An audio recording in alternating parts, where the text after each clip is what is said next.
We've been talking about the frontier of Dragon Ball Super power scaling recently, and we have pretty much left out a bunch of characters who may be due to get an incredible power upgrade due to certain circumstances playing out at the end of Dragon Ball Super Superhero. Now, what often goes under the radar in Dragon Ball is the amount of geniuses on planet Earth. Not only is there Capsule Corp and Bulma and her family, it has also produced the likes of Dr. Gero and of course his grandson Dr. Hedo, who created androids more powerful than what Dr. Gero ever created. However, the difference is Dr. Hedo hasn't become a villain and, been swept aside by his hate and malice for Goku and ultimately turning himself into an android and destroyed by the androids he himself created. Ultimately, what's happened is Dr. Hedo has joined over to the Z-Warrior side. He has gone to work for Bulma and Capsule Corporation.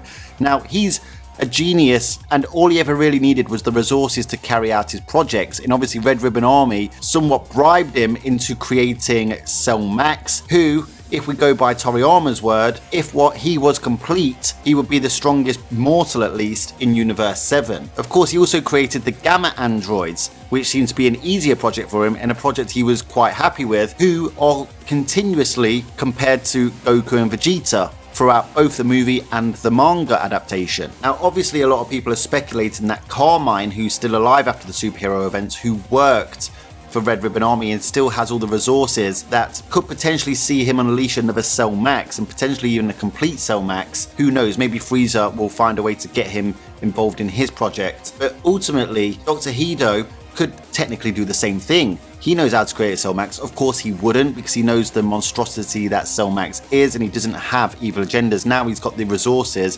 from Capsule Corp. Would he really create another monster like that? Gamma 1 is of course still alive, very powerful. Even if you wanted to lowball him by statements, is at least blue extension form Goku and Vegeta from the Moro arc. There's no reason he couldn't be at ultra levels based on the fact that there's plausible arguments for why Piccolo would know exactly how powerful Ultra Ego Vegeta and Ultra Instinct Goku were from Planet Cereal, based on the fact he should have been able to sense the likes of Gas and Granola and even Black Frieza from across the universe. Of course, Gamma 2 is dead. He sacrificed himself in one of the best moments in Superhero. I thought that was a Chad moment by Gamma 2. If you've not heard, the theme for that is pretty good to go and listen to at the gym and hit your PBs. Regardless, there's two other androids that often get involved, are pretty damn strong themselves, that could potentially get upgraded out of all of this due to them being on the side of the Z-Warriors and pretty damn good androids to have on your side, given that they are infinite model energy androids. And that of course is Lapis, the MVP, the winner of the Tournament of Power, Android 17, and his sister Android 18. Now, Android 17 in this series is already pretty damn strong. It's very hard to scale Android 18.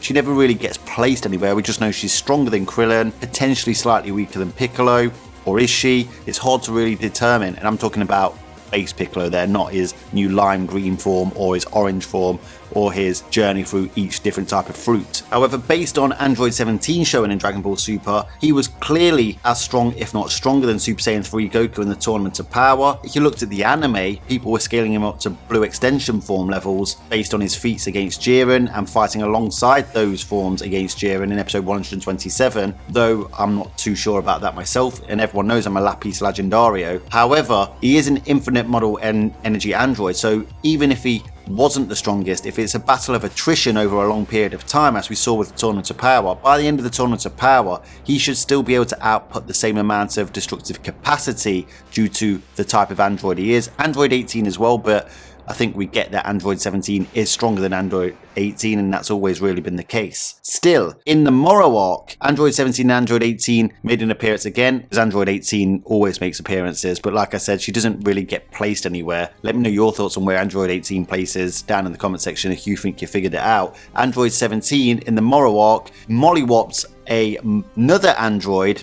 a space android, OG-73, that had copied Ultimate Gohan's power. So Android 17 was finding Ultimate Gohan's power in the Moro arc easy to defeat. He literally said, "You sure you need me?" Android 17 is crazy strong. Of course, there is that special where he's training with Cell Juniors. Well, at least on his island when Goten and Trunks go there, they are fighting off against Cell Juniors, and 17 talks about how he's managed to domesticate them basically. So they were pretty much almost as strong as Perfect Cell back in the Cell games, and 17 can handle all 7 of them pretty easily. Of course, by the time Sagambo turns up and has Moro's power, the androids and Gohan and Piccolo are pretty much all useless. They're all getting swept aside by this one character. Sagambo is pretty underrated when you think about it.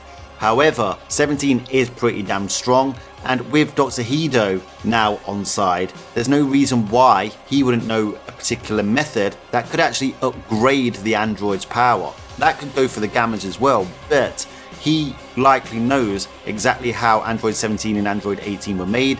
He has the blueprints for how Cell was made, and to get to Perfect Cell he needed to absorb Android 17 and Android 18. Even Piccolo acknowledges that they likely have the data on Android 17 and 18, and that's why he didn't bring them to fight off against the Gammas when he first took them on with Gohan. Obviously Android 18 does turn up later and fights against Cell Max, but she turned up uninvited really, and obviously was invited by Krillin. But given how a lot of characters now are at the frontier to power scaling and getting upgraded powers, for example Gohan's just got Gohan Beast, Frieza's just got his Black Frieza form, Piccolo's just got his orange form, Vegeta's just got Ultra Ego, Broly has his legendary Super Saiyan state, that all put them at the ultra levels of Ultra Instinct Goku. It could be possible that right around the corner, the macro narrative is in place to set the precedent for an upgrade for Android 17 and 18 and keep them relevant in the frontier of the characters fighting in the main story.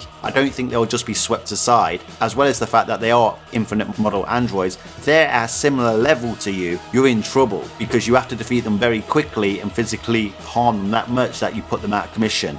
If you can't, then like I said, you're in trouble. Android 17's pretty much a strategic genius as well, which makes it especially hard to defeat him. In fact, given the resources at Dr. Hedo's disposal now, it wouldn't make sense for him not to look for ways to improve all of these androids, if not build a new android that could compete with Black Frieza. Who knows? Obviously it'd be very hard for him to determine how strong Black Frieza is. He would have to go off word of mouth. But still, he could create another android or upgrade the current androids. He already knows about all the android sets that Dr. Gero created, such as Android 16 and many other androids, and obviously people are often theorizing that Android 21 will be brought into the equation at some point due to the fact that Vomi was brought into the canon in Dragon Ball Super Superhero, which is possible and would likely merge the Mojin species with the current androids. And then of course there's OG-73, the space android, who was pretty unique and pretty strong himself and was pretty dangerous, especially if he copied the wrong person. So who knows, maybe that could be worked upon. Maybe they have data on him from his time on Earth and they make a model similar. Still, how cool would it be if Goku goes to pick up Piccolo to spar with him and find out about his new orange transformation, and he arrives and Piccolo's already sparring with an upgraded Android 17. Smash a like on the video if you think that would be an awesome development in the Dragon Ball Super series. Make sure you subscribe to the channel. It's going to be a big month for Dragon Ball Super this month. Gohan vs Goku, round 2. Let me know your thoughts down in the comment section. Until next time, Ad Astra.